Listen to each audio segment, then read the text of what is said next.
नमस्कार, मैं मुकेश औरी सबकी खबर से हमारे साथ हैं बीएल बत्रा जी, जो कि प्रोफेशन से जो है एडवोकेट हैं और कहीं ना कहीं इनका पूरे एनसीआर में समाज सेवा में एक अलग ही मकाम है और वो ऐसा चर्चित चल रहा है। मेरे ख्याल कोई भी अगर समाज सेवा में की फील्ड में आता है तो वो जानता होगा। आइए हम जानते हैं जो पिछले दिनों घटनाक्रम चला है और कल जो है वक्फ बोर्ड का देर रात्रि में संशोधन जो है पास हुआ है पार्लियामेंट में, उसके बारे में सर की क्या है, क्योंकि पेशे से जो है एडवोकेट हैं, बहुत बारीकियाँ समझते होंगे और जो ये संशोधन हुआ है उसमें क्या नुकसान क्या फ़ायदे हैं और ये होना चाहिए नहीं होना चाहिए, इसके बारे में हम इनसे जानना चाहेंगे। इनके क्या व्यक्तिगत विचार हैं।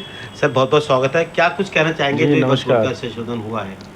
मुझे लगता है ये बहुत पहले होना चाहिए था, इसमें देरी हुई, लेकिन जो भी हुआ बहुत अच्छा हुआ और इसकी ज़रूरत हमारे भारत को थी, हमारे हिंदुस्तान को थी और आम जनता को थी। जनता के हित में इसका वक्फ बोर्ड का जो बिल लाया गया है, इसका पास होना निश्चित रूप से जनता के फेवर में होगा और मुझे नहीं लगता कि इससे हमारे अल्पसंख्यक भाई हैं उन्हें भी कोई नुकसान होगा।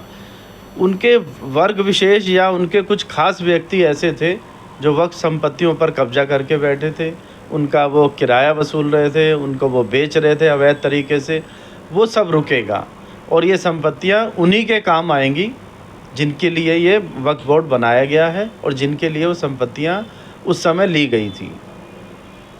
जैसे अपोजिशन का भी कहना था कि इसमें कहीं ना कहीं जो है मुसलमानों जो अल्पसंख्यक लोग हैं उनको कहीं ना कहीं हित को जो नुकसान होगा और उनके आने वाले समय में उनके लिए एक समस्या का साधन हो। क्या कुछ ऐसा कुछ होने इस बिल में संशोधन किया गया है? देखिए, जो समझदार अल्पसंख्यक मुसलमान हमारे भाई हैं उन्होंने धन्यवाद दिया है, थैंक्स किया है मोदी जी को और सरकार को कि बहुत अच्छा किया, क्योंकि वो खुद इससे परेशान थे।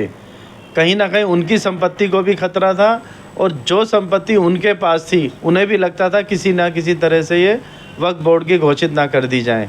और जो वक्फ बोर्ड की संपत्ति पर वो बेचारे बैठे थे, उनके किराए बढ़ाए जा रहे थे, अवैध रूप से उनसे अलग से पैसा लिया जाता था, रसीद काटते थे 100 रुपये की, लेते थे 50,000 रुपये। ऐसा भी अनेक स्थानों पर रहा है, तो उन्हें बहुत राहत मिली है और ये राहत उनके जीवन भर के लिए है और हमारे देश के लिए ये एक ऐसा संकेत है कि भाई ये सबके लिए सब कुछ बराबर है, कोई वर्ग विशेष नहीं है, जो हैं सब भारतवासी हैं, विकास है सबके लिए, कानून है सबके लिए, विशेष कोई नहीं है।